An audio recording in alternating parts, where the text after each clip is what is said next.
আসসালামু আলাইকুম everyone. Mafia গাল গল্পের তৃতীয় পাঠ। তো চলো বেশি কথা না কইয়া গল্প শুরু করা যাক। রেগে মেগে মোবাইলটা ছুঁড়ে মারলাম, তারপর বিছানা ছেড়ে উঠে গিয়ে টেবিলের উপর থাকা ল্যাপটপটা ওপেন করে অটো কোডিং দিয়ে ফেসবুকটা ফিরিয়ে আনলাম। এটা করতে পুরোপুরি 10 মিনিটও লাগেনি। আবার মাফিয়া গাল আমার সাথে টক্কর নিতে আসে, তারপর ফেসবুকটাকে সিকিউরিটি করে বের হয়ে আসলাম। কোনোদিন যদি মাফিয়া গালকে সামনে পাই, গাল দুটো লাল করে দিব সোজা। অ্যাকাউন্ট সিকিউরিটি করে আবারও শুয়ে পড়লাম। এবারে শোয়াতে কখন যে ঘুমিয়ে গেছি তা বলতে পারবো না। বিকালবেলায় শামীম ফোন দিয়ে ঘুম ভাঙাই। শামীম বলল, আকাশ চল আজকে কোথা থেকে ঘুরে আসি। আমি বললাম, বেটা ঘুম থেকে তুলে বলিস ঘুরতে যেতে, কত আরামেই ঘুমটাই নাই গিয়েছিলাম। শামীম বলল, এই রাখ তোর ঘুম, 10 মিনিটের মধ্যে তামান্না আবাসিকের সামনে আসবি। আমি বললাম, সারা গরু ঘুমটাই মাটি করে দিয়েছিস পুরো। ওকে দাঁড়া আসছি। তারপর ফোন রেখে দিয়ে গায়ে শার্ট লাগিয়ে নিলাম, তারপর জায়গা মতো চলে গেলাম। সেখানে গিয়ে দেখি শামীম আগ থেকেই হাজির। শামীম বলল, বাহ মহারাজ এসেছেন। আমি বললাম, ধুর বেডা, শান্তির ঘুম শেষ করলি আমার। সুমন বলল, হ্যাঁ তোমার শান্তির ঘুমই খালি নষ্ট করে মানুষ। বেলা বাজে কয়টা আর তুমি পড়ে পড়ে ঘুমাও। আমি বললাম, গরু দামড়া পাঠা, বউ জুটবে না তোর। শামীম বলল, ওকে না জুটলে নাই, চল এখন ঘুরে আসি। আমি বললাম, ওকে চল। তারপর দুইজন মিলে ঘুরতে চলে গেলাম। অনেক রাত পর্যন্ত দুইজন মিলে ঘোরাঘুরি করেছি, রেস্টুরেন্টেও খেয়েছি। সমস্ত বিল শামীম দিয়েছে। রাত বাজে 10টা। ঘোরাঘুরি শেষ করে দুজন দুজনের বাসায় চলে আসলাম। বাসায় এসে হাত মুখ দিয়ে ফ্রেশ হয়ে শুয়ে পড়লাম। শরীর অনেক ক্লান্ত, তাই শুতেই ঘুমিয়ে গেছি। সকালবেলায় ঘুম থেকে উঠে রেডি হয়ে কলেজে চলে গেলাম। কলেজে গিয়ে দেখি গেটের মধ্যে রামিসা দাঁড়িয়ে আছে। সে আমাকে দেখতে পেয়ে বলল, যাক ভালোই হয়েছে, চলেন আপনার সাথে আমার কিছু কথা আছে। আমি বললাম, বাহ, আর সূর্য কোন দিক দিয়ে উঠেছে, আচ্ছা চলো। দুইজন এক পাশে চলে গেলাম। আমি বললাম, হ্যাঁ এবার বলো। রামিসা বলল, আমি আপনার সাথে বন্ধুত্ব করতে চাই। রামিসার কথা শুনে সত্যি মনে হচ্ছে সূর্য আজ উল্টো দিশা ধরে উঠেছে। এই কি হয়েছে বলো তো, তুমি আজ নিজ থেকে আমার সাথে ফ্রেন্ডশিপ করতে চাইছো, কারণ কি? তুমি তো পড়ার বিষয় ছাড়া কোনো কিছু নিয়ে কথা বলতে বারণ করছো। রামিসা বলল, দেখুন আসলে আমার জীবনে অনেক বড় একটা ধাক্কা খেয়েছি আমি, তাই কাউকেই বিশ্বাস করতে পারি না আমি, অনেক ভয় হয় আমার। কিন্তু আপনাকে আমার অনেক বিশ্বাস হয়, তাই আমি আপনার সাথে বন্ধুত্ব করতে চাই। আমি বললাম, কি নিয়ে ধাক্কা খেয়েছো? রামিসা বলল, তা না হয় পরে কোনো একদিন বলবো নি, এখন কি বন্ধুত্ব করবেন আমার সাথে? আমি বললাম, আচ্ছা। রামিসা বলল, আচ্ছা মানে কি ধরে নিব আমি বন্ধুত্ব করেছেন? আমি বললাম, হ্যাঁ। কিন্তু তাহলে তুমি আমায় আপনি বলতে পারবেন না, তুমি করে বলতে হবে। রামিসা বলল, ওকে আপনি বলবো না, তুমি করেই বলবো।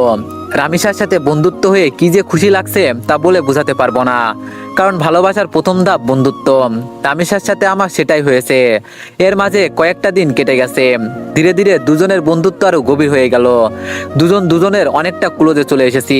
সে আমার সাথে বন্ধুত্ব মতোই আচরণ করে, কিন্তু আমার আচরণে তাকে যে আমি ভালোবাসি সেটা তাকে বোঝানোর ট্রাই করি। তবে সবকিছুর ভিতরে মাফিয়া গাল আমার মন থেকে সরেনি। তাকে এখনো খোঁজ করে বেড়াচ্ছি আমি, কিন্তু কোনো খোঁজ এখনো পাইনি। তবে রামিসাকে আমার কিছুটা সন্দেহ হয়, কারণ তার হাতের কালো দাগটা মাফিয়া গালের সাথে মিল। কিন্তু তাকে কখনো আমি কিছু জিজ্ঞেস করিনি, কারণ সে যদি না হয় পরে আমাকে বিপদে পড়তে হবে। তবে যেই দিন সত্যি মাফিয়া গালের খোঁজ পাবো সেই দিন তাকে ধরবো। সেটা যদি রামিসাও হয় তাহলেও তাকে ধরবো। এভাবেই দিন কাটতে থাকে। একদিন সকালবেলা, অনেক্স হচ্ছে সবচেয়ে বিশ্বস্ত বুকমেকার, যা পিএইচডি এবং সিরিয়া অ্যাপের অফিসিয়াল পার্টনার। আর আপনারা তো জানেন ফিফা ওয়ার্ল্ড কাপ শুরু হয়ে গিয়েছে, আর এটাই হতে পারে সবচেয়ে বড় সুযোগ আপনার প্রিয় দলকে সমর্থন করার। এই অ্যাপসে আপনি cricket, football, tennis live match দেখতে এবং তাদের স্কোর ভবিষ্যৎবাণী করে সহজেই অর্থ উপার্জন করতে পারবেন। সেই সাথে BMW গাড়ি, আইফোন, ল্যাপটপ এবং আরো অনেক নগদ পুরস্কার জেতারও সুযোগ রয়েছে। এই অ্যাপটিতে আপনি class crystal, under and over 21 ইত্যাদি গেম খেলে সহজেই আয় করতে পারবেন। আপনি বিকাশ, নগদ, রকেট, ব্যাংক, ক্রিপ্টো, পেপাল এবং অন্যান্য সহজ পদ্ধতির মাধ্যমে সহজেই আপনার জেতা টাকা তুলতে পারবেন। এখানে আপনি 24 ঘন্টা 7 দিন গ্রাহক সহায়তা পাবেন। তাই এখনই গুগলে অনেক সার্চ করে প্রথম ওয়েবসাইটে গিয়ে রেজিস্ট্রেশন করুন। আর হ্যাঁ, রেজিস্ট্রেশনের সময় আমার প্রোমো কোড VOTO7 ব্যবহার করে প্রথমবার ডিপোজিটে 20,000 টাকা পর্যন্ত পান। ঘুম থেকে উঠে কলেজে যাওয়ার জন্য ফ্রেশ হচ্ছি। ব্রাশ হাতে নিয়ে ওয়াশরুমে দাঁড়িয়ে দাঁড়িয়ে হেলান দিয়ে দাঁত ব্রাশ করছি। হঠাৎই ওয়াশরুমের আয়নায় কিছু একটা চোখ পড়লো। ভালো করে লক্ষ্য করে দেখলাম আমার পিছনে বড় বড় মাস্ক পরে কেউ একজন দাঁড়িয়ে আছে। মাস্ক আর চেহারার আকৃতি দেখে বুঝতে বাকি রইল না যে আমার পিছনে মাফিয়া গাল দাঁড়িয়ে আছে। আজ মাফিয়া গালের শেষ দিন, কিয়ামত ঘটিয়ে দিব মাফিয়া গালের। সাথে সাথে ঘাড় ঘুরিয়ে পিছনে তাকালাম, কিন্তু অবাক করার বিষয় পিছনে কাউকেই দেখতে পেলাম না। মিনিটের মধ্যেই মাফিয়া গাল যেন কোথাও হাওয়া হয়ে গেল। কিরে, গেল কোথায় সে? সারা ওয়াশরুম চোখ বুলিয়ে দেখতে লাগলাম, কিন্তু কোথাও মাফিয়া গালকে দেখতে পেলাম না। মিনিটের মধ্যেই কোথায় উধাও হয়ে গেল মাফিয়া গাল। মাথায় তো কিছুই খেলছে না, তার দেওয়ালের মাছ থেকে হাওয়া হয়ে যায় কি করে? মাফিয়া গাল কি সত্যি এখানে এসেছিল? না, আমি চোখে ধাঁধা দেখেছি। নিজেকে চিমটি খেয়ে দেখলাম, না সত্যিই তো এখানে কেউ নাই। তার মানে আমি চোখে ধাঁধা খেয়েছি। উফ আল্লাহ, এই মাফিয়া গালকে যে আমি কি করব তা আমি নিজেও জানি না। খালি সময়ের অপেক্ষায় আছি, সময়টা হোক একবার। তারপর তাড়াতাড়ি ফ্রেশ হয়ে বের হয়ে এলাম ওয়াশরুম থেকে। তারপর নাস্তা করে কলেজের উদ্দেশ্যে রওনা দিলাম। কলেজে পৌঁছে রামিসার সাথে ক্লাসে চলে গেলাম। শামিমাস কেন জানি কলেজে আসেনি। আমি আর রামিসা ক্লাস শেষ করে আড্ডা দিতে বসলাম একটা নির্জন জায়গায়। রামিসা বলল, আচ্ছা আকাশ, তোমায় একটা কথা বলি আমি। আমি বললাম, হ্যাঁ বলো। রামিসা বলল, আচ্ছা কোনোদিন যদি আমার সম্পর্কে এমন কোনো কিছু শোনো তুমি, যেটা তুমি কোনোদিনই আমার থেকে এক্সপেক্ট করনি, তখন কি করবে? আমি বললাম, মানে কি বুঝলাম না। রামিসা বলল, আরে তেমন কিছু না, এমনি বলো যে তখন তোমার রিয়াকশন কেমন হবে। আমি বললাম, অবাক করার কোনো কিছু শুনলে তো অবাকই হব, কিন্তু কি শুনবো সেটা তো বলো। রামিসা বলল, আরে বললাম তো তেমন কিছু না, এমনি মনে হলো কথাটা মনের মধ্যে, তাই জিজ্ঞেস করলাম। আমি বললাম, রামিসা তোমায় একটা কথা বলি, প্লিজ আমার থেকে কখনো কোনো কথা লুকিও না তুমি, কারণ তুমি জানো না যে তোমার জন্য আমার মনে কতটুকু জায়গা রয়েছে। রামিসা বলল, না লুকাবো না কোনো কথা। আমি বললাম, আচ্ছা রামিসা, আরেকটা কথা, আমি চাই তুমি আমার সাথে সারা জীবন থাকো। রামিসা বলল, সারা জীবন কি করে থাকবো? আজ না হয় একই সাথে পড়ি, দেখে এতটা মিল মহব্বত, কিন্তু একদিন না একদিন তো ছেড়ে যেতেই হবে। রামিসার কথা শুনে কলিজাটা মোচড় দিয়ে উঠল। আমি যেন কথাটা শোনার জন্য প্রস্তুত ছিলাম না। না, যত যাই হোক, রামিসা আমায় ছেড়ে যেতে পারে না। আমি আমার জীবনের বিনিময় হলেও তাকে আটকে রাখবো আমার কাছে। খপ করে রামিসার হাত চেপে ধরলাম। রামিসা বলল, এই আকাশ, কি করছো কি? আমি বললাম, রামিসা না, তুমি আমায় ছেড়ে কখনো কোথাও যাবে না। আমি তোমায় কোথাও যেতে দিব না। যেই দিন তোমায় প্রথম দেখি সেই দিনই ভালোবেসে ফেলি তোমায়। প্লিজ তুমি আমায় ছেড়ে কোথাও যাবে না। রামিসা বলল, এই আকাশ, তোমার কি মাথাটা খারাপ হয়ে গেল নাকি? কি সব আবল তাবল বকতেছো? আমি বললাম, না আমার মাথা খারাপ হয়নি। Ramisa, I love you. আমি তোমায় সত্যি অনেক বেশি ভালোবাসি। রামিসা বলল, আকাশ, তোমার সত্যি মাথা খারাপ হয়ে গেছে। তুমি আমার ব্যাপারে কোনো কিছুই জানো না, তা না জেনেও পাগলামো করছো। যখন সবটা জানবে তখন তুমি আমার চেহারাও দেখতে চাইবে না। আমি বললাম, না আমি এত কিছু শুনতে চাই না, আমি ব্যাস তোমাকে চাই, আর কিছু দেখার সময় আমার নেই। রামিসা বলল, আকাশ, আমায় তুমি ক্ষমা করো, আমি তোমাকে ভালোবাসতে পারবো না। তবে হ্যাঁ, তোমার ব্যাপার নিয়ে ভেবে দেখবো। যদি মন থেকে কোনো সাড়া পাই তাহলে হ্যাঁ করবো তোমাকে, কিন্তু আমার মনে হয় না যে আমার মন হ্যাঁ করবে, কারণ আমার জীবনের অনেক বড় একটা মাকসাদ আছে। আমার ফোকাস শুধু সেটা নিয়েই। এর মধ্যে নতুন করে প্রেম ভালোবাসা জন্ম নিবে না কখনোই। রামিসা কি সব মাকসাদের কথা বলছে, কিন্তু আমার তো তাকে চাই, শুধুই তাকে চাই। না, আমি রামিসাকে নিজের করেই ছাড়বো, সেটা যে কোনো কিছুর বিনিময়ে হোক। দরকার হয় আমার পুরনো রূপ ধারণ করব, তাও আমি রামিসাকে নিজের করে ছাড়বো। রামিসা, তোমার যত সময় লাগে তুমি নাও, তাও প্লিজ আমার তোমাকে চাই। রামিসা বলল, আকাশ, আমি বললাম তো আমি ভেবে দেখবো, প্লিজ এমন পাগলামো করো না। আমি বললাম, আচ্ছা ঠিক আছে। রামিসা বলল, হ্যাঁ চলো এবার উঠা যাক, অনেকটা সময় হয়েছে, বাসায় যাওয়া দরকার। আমি বললাম, হ্যাঁ চলো। তারপর রামিসাকে বিদায় দিয়ে বাসায় চলে আসলাম। বাসায় এসে ফ্রেশ হয়ে খেয়ে নিয়ে নিত্যদিনের রুটিন ফলো করলাম। শুয়ে শুয়ে কিছুটা সময় ফেসবুকিং করব, তারপর ঘুমিয়ে পড়ব। আজকেও একটা অবাক করা কাণ্ড ঘটলো। ফেসবুকে ঢোকার সাথে সাথে আজকেও মাফিয়া গাল আমার ফেসবুক অ্যাকাউন্ট হ্যাক করার চেষ্টা করেছে, কিন্তু করতে পারিনি, কারণ আমি টাইট সিকিউরিটি করে রেখেছি। কারোর বাপের সাধ্য নাই যে আমার অ্যাকাউন্ট হ্যাক করবে। তৎক্ষণাৎ একটা মেইল আসলো মাফিয়া গাল নামক একটা ব্ল্যাক জিমেল থেকে। নিজেকে অনেক বড় কিছু ভাবিস তুই। আমিও দেখব তুই কতদিন নিজেকে গুটিয়ে রাখতে পারিস। মেলটা দেখে চরম লেভেলের মেজাজ খারাপ হয়ে গেল। ইচ্ছে করছে মাফিয়া গালকে ধরে এনে কানের নিচে কয়েকটা লাগিয়ে দিই, কিন্তু তাকে পাবো কোথায়? তার কোনো ইনফরমেশনই তো আমার কাছে নেই। এইদিকে রাগের মাত্রা আরো দ্বিগুণ হয়ে গেল। দাঁড়া, আজ তোর 12টা বাজাচ্ছি। এমন গালি দিব তোকে, তুই নিজে এসে আমার কাছে ধরা দিবি। মাফিয়া গালে সেই জিমেলটাতে ক্লিক করলাম। জিমেলটাতে ক্লিক করতেই সেটা উধাও হয়ে গেল। ইরোর দেখাচ্ছে জিমেলটাতে ক্লিক করার পর। আমার বুঝতে বাকি নেই যে আমায় ব্ল্যাক জিমেল থেকে মেইল করেছে, যেটা মিনিট কয়েকের মধ্যে ইরোর হয়ে যায়। এটা দেখে আরো রাগ উঠে গেল। এবার আর নিজেকে কন্ট্রোল করে রাখতে পারলাম না। সাথে সাথে নিলয়কে ফোন দিলাম। নিলয় বলল, হ্যাঁ ভাই বলেন। আমি বললাম, কাল সকালের আগে মাফিয়া গালের ডিটেলস এনে দিবি আমায়। নিলয় বলল, ভাই এই কাজটা আমার দ্বারা হবে কিনা জানি না, তবে আমি আমার সবটা দিয়ে ট্রাই করব। আমি বললাম, আমি পারিনি এই শব্দটা শুনতে চাই না, আমার মাফিয়া গালের ডিটেলস চাই, ওর রক্ত চুষবো আমি। তারপর ফোন রেখে দিলাম। মাফিয়া গাল এবার পালিয়ে যাবি কোথায় সেটা আমিও দেখব। তারপর সারা শরীর ভরা রাগ নিয়ে ঘুমিয়ে পড়লাম। বিকালবেলায় ঘুম থেকে উঠে ফ্রেশ হয়ে কাকুর দোকানে চলে এলাম। কাকুর দোকানে বসে চা খাচ্ছি। তখনই পাশের কয়েকজন মানুষ বসে আলোচনা করছিল আজ মাফিয়া গাল নাকি আবার লাইভে এসেছিল। লাইভে এসে শহরের নাম করা পলিটিশিয়ান ওবায়দুলকে নেক্সট টার্গেট বলে ঘোষণা করেছে। শুধু তাই নয়, আজও নাকি সে আগুনকে একটা মেসেজ দিয়েছে, আগুন যদি অতি শীঘ্রই তার সাথে যোগাযোগ না করে তাহলে সে শহরের সব কয়টা দুর্নীতিবাজকে একে একে মেরে ফেলবে। লোকগুলোর মুখ থেকে এইসব শুনে মাথায় তো পুরো বাজ পড়ছে মতো অবস্থা। মাফিয়া গাল লাইভে এসে এত কিছু বলে গেল, অথচ আমি ঘুমিয়ে পুরো দুনিয়াদারি লাঠি উঠিয়ে দিয়েছি। না, এবার তো কোনো হেস্তনেস্ত করতে হবে, কারণ আমার জানা মতে ওবায়দুল তো কোনো খারাপ পলিটিশিয়ান না। তাকে কেন টার্গেট বানিয়েছে সে?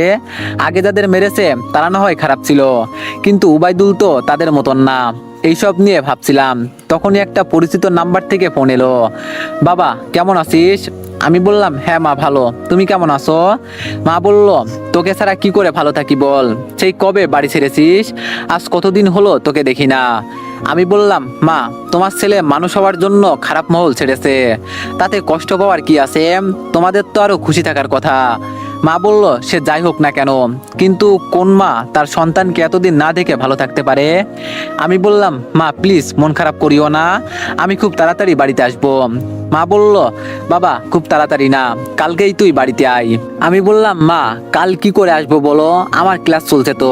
মা বলল, সেই সব আমি জানি না, তুই কাল বাড়িতে আসবি। আমি বললাম, আম্মু প্লিজ এমন পাগলামো করো না, আমি বললাম তো আমি কয়েকদিনের মধ্যেই বাড়িতে আসবো, তখন তুমি তোমার ছেলেকে মন ভরে দেখে নিও। মা বলল, আচ্ছা ঠিক আছে যা, কিন্তু খুব তাড়াতাড়ি আসবি বলে দিলাম কিন্তু। আমি বললাম, হ্যাঁ মা খুব তাড়াতাড়ি আসবো, এবার রাখি কেমন? মা বলল, আচ্ছা। আম্মুর সাথে কথা বলে ফোন রেখে দিলাম। আজ কতদিন পর মায়ের সাথে কথা বললাম আল্লাহ ভালো জানে, সেই কবে বাড়ি ছেড়ে এসেছি, এখন অবধি বাড়ি যাইনি। মা আমায় দেখার জন্য কেমন উথাল পাতাল হয়ে আছে।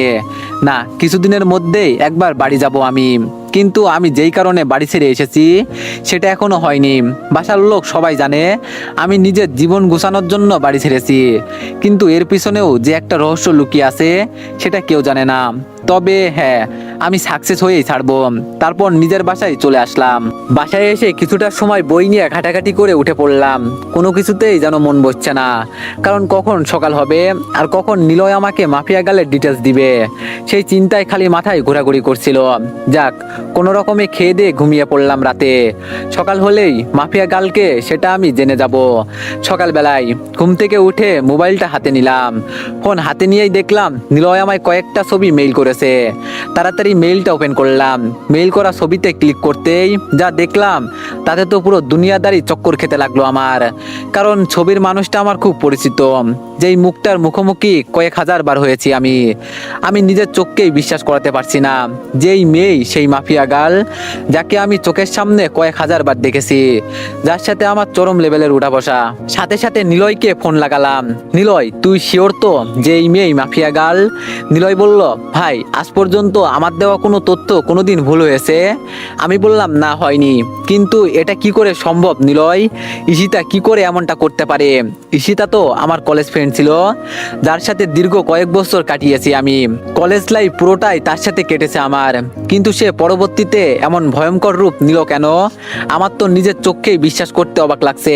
না, হয়তো কোনো ভুল হচ্ছে নিলয় তোর। নিলয় বলল, ভাই আমি 100% সিওরিটি দিয়ে বলতে পারবো এই মেয়েই মাফিয়া গার্ল, আর আমি পুরোপুরি শিওর হয়ে আপনাকে বলেছি। আমি বললাম, ঈশিতা এমন করতে পারে? এটা শুনে মাথাটা পুরো গোলক দাদার মতো ঘুরপাক খাচ্ছে। নিলয় বলল, ভাই আপনার হয়তো বিশ্বাস হচ্ছে না, কারণ সে আপনার সাথে দীর্ঘ কয়েক বছর কাটিয়েছে, কিন্তু সত্যি এটাই যে সে মাফিয়া গার্ল। আমি বললাম, ঠিক আছে, ঈশিতাই যদি মাফিয়া গার্ল হয় তাহলে তার 12টা বাজাচ্ছি আমি। ওর আরও কিছু তথ্য বল, কারণ তার সাথে আমার বছর 2 আগেই সমস্ত যোগাযোগ বিচ্ছিন্ন হয়ে গেছে, কারণ তার বাসা পরিবর্তন করে অন্য কোথাও শিফট হয়ে গিয়েছে। এরপর আর কখনো যোগাযোগ হয়নি। নিলয় বলল, ভাই এরপর আর কোনো তথ্যই আমি পাইনি, কারণ এই মেয়ে সব জায়গা থেকে তার ইনফরমেশন হাতিয়ে নিয়েছে। তার থেকে ভয়ঙ্কর একটা কাণ্ড করেছে সে। আমি বললাম, কি করেছে? নিলয় বলল, ভাই এই মেয়ে প্লাস্টিক সার্জারি করে তার আগের চেহারা পরিবর্তন করে ফেলেছে। এই মেয়েকে এখন খুঁজে বের করা ইম্পসিবল আমার মতে, তবে আপনার দ্বারা হয়তো সেটা কষ্টের হবে না। কিন্তু ভাই মেয়ের মাথা ভয়ঙ্কর চাকুর মতো চলাচল করে। গতকাল আপনি ফোন দেওয়ার পর আমি কম হলেও 50টার উপরে ছেলে লাগিয়েছিলাম মাফিয়া গার্লকে খুঁজে বের করার জন্য, কিন্তু অবশেষে সবাই খালি হাতে ফিরেছে। কিন্তু একজন খালি তার কিছু ছবি কালেক্ট করেছে, তবে বর্তমান সময়ে সে দেখতে কেমন তার কোনো কিছু ছিটেফোঁটা বা চিহ্ন খুঁজে পাইনি। আর হ্যাঁ ভাই, একটা কথা, এই মেয়ের নামের মতোই তার কাজকর্মগুলো বেশ ভয়ঙ্কর, কারণ তার ইন্টারনেট ডাটাবেস আমি হ্যাক করে তথ্য বের করতে চেয়েছিলাম, কিন্তু কোনো মতেই সেটা পসিবল হয়নি। এই মেয়ে হ্যাকিংয়েরও মাস্টার। আমি নিলয়ের মুখ থেকে ঈশিতার এইরূপ কর্মকাণ্ডের কথা শুনে এবার আর জায়গায় স্থির থাকতে পারলাম না। নিলয় কি বললো ঈশিতার সম্পর্কে এগুলো? যেই মেয়ে কলেজ লাইফে থাকতে এতটা সাদাসিধা ছিল, তার মধ্যে কয়েক বছরের ব্যবধানে এতটা হিংস্রতা কি করে আসতে পারে? মাথায় তো কিছুই খেলছে না। আচ্ছা নিলয়, আমি ফোন রাখলাম, পরে কথা হবে তোর সাথে। আর শোন, মাফিয়া গালের খোঁজ চালু রাখিস। নিলয় বলল, আচ্ছা ভাই। নিলয়ের সাথে কথা শেষ করে ঠাই সেই জায়গাটাতেই দাঁড়িয়ে আছি। আমার যেন নিজের কানকে এখনো বিশ্বাস করাতে পারছি না যে ঈশিতাই বর্তমান জগতে সবচাইতে খাতারনাক মাফিয়া, যার ভয়ে বড় বড় নেতারা এখনো আতঙ্কে আছে। আধা ঘন্টা নাগাদ একই জায়গায় দাঁড়িয়ে আছে। ঝাটকাটা মারাত্মক লেভেলের ছিল, তাই হয়তো এখনো ঘোর কেটে উঠতে পারিনি। অনেকটা সময় পর সেন্স ফিরে এলো। না, আমার এখন উতলা হলে চলবে না, আমাকে ঠান্ডা মাথায় কাজ করতে হবে। এখন আগে নিজেকে শান্ত করি, পরে মাফিয়া গার্লকে নিয়ে ভাবা যাবে। ফ্রেশ হয়ে চলে গেলাম। একটু পর ফ্রেশ হয়ে বের হয়ে এসে নাস্তা করে কলেজের উদ্দেশ্যে রওনা হলাম। আজও শামীম কলেজে আসেনি। হারামিটার কি যে হলো কে জানে। মাফিয়া গালের টেনশনে শামীমকে আর ফোন দেওয়া হয়নি। এইদিকে রামিসাকেও দেখছি না। দূর, না আসলে না আসুক, একসাথে এত টেনশন মাথায় বয়ে নিয়ে বেড়াতে পারবো না। আমি ক্লাসে চলে যাই। ক্লাসে চলে গেলাম। সেখানে গিয়ে দেখি রামিসা আগে থেকেই ক্লাসে এসে বসে আছে। আমি গিয়ে তার পাশের সিটে বসে পড়লাম। রামিসা বলল, আকাশ কি হয়েছে? তোমাকে এত চিন্তিত দেখাচ্ছে কেন? কিছু হয়েছে কি? আমি বললাম, না তেমন কিছু না। রামিসা বলল, তেমন কিছু না বললে তো আর সব সমাধান হবে না। তোমার চেহারায় স্পষ্ট ফুটে উঠেছে যে তুমি কিছু একটা নিয়ে বেশ চিন্তিত। কি হয়েছে বলো আমায়, নাকি আমার বিষয়টা নিয়ে টেনশন করছো? আমি তো বললামই ভেবে দেখবো, তাও কিসের চিন্তা? হ্যাঁ, আমি বললাম, আরে না রামিসা, সেই সব কিছুই না। আমি এমনি বাসার ব্যাপার নিয়ে কিছুটা ঝামেলায় আছি, তাছাড়া কিছুই না। রামিসা বলল, আরে তুমি টেনশন করিও না, সব ঠিক হয়ে যাবে। রামিসার কথার আর কোনো উত্তর দিলাম না, চুপচাপ বসে আছি। কারণ কি বা বলবো তাকে? আমার টেনশন যে অন্য জায়গায়, সেটা তো তাকে বলা যাচ্ছে না, তাই চুপচাপ থাকাটাই ভালো। এমন সময় স্যার ক্লাসে আসলো। স্যার এসে ক্লাস করাতে শুরু করলো, সেই দিকে ফোকাস করলাম। ক্লাস শেষ করে বাসার দিকে রওনা দিয়েছি। পিছন থেকে রামিসা ডাক দিল, এই আকাশ, আজ এত তাড়াহুড়ো করে কোথায় যাচ্ছ? হ্যাঁ, আমার সাথে আজ কথা বলবে না বুঝি? আমি বললাম, আরে পাগল, সেই সব কিছুই না, এমনি ভাবলাম বাসায় চলে যাই, তাই আর কি। রামিসা বলল, বাহ ভালোই তো, আমাকে ইগনোর করছো, সেটা তো বেশ ভালোই বুঝতে পারছি আমি। আমি বললাম, রামিসা সত্যি সেই সব কিছু না? রামিসা বলল, তাহলে চলো ক্যান্টিনে বসে কফি খাবো। রামিসা আমায় জোর করে ক্যান্টিনে নিয়ে গেল। ক্যান্টিনে গিয়ে দুইজন বসে বসে কফি খাচ্ছি। সে আমায় নানান কথা বলে হাসানোর চেষ্টা করছে, কিন্তু আমার ভিতরে তো দুনিয়ার সমস্ত টেনশন বিরাজ করছে। রামিসা বলল, আকাশ, তুমি যদি এমন গাল ফুলিয়ে বসে থাকো তো কিন্তু খুব খারাপ হবে। সত্যি, কিন্তু আমি আর তোমাকে নিয়ে ভাববো না। আমি বললাম, এই না না, আমি আর গাল ফুলিয়ে বসে থাকবো না। তারপর নিজের অনিচ্ছা সত্ত্বেও রামেশার সাথে স্বাভাবিকভাবে কথা বলতে শুরু করলাম।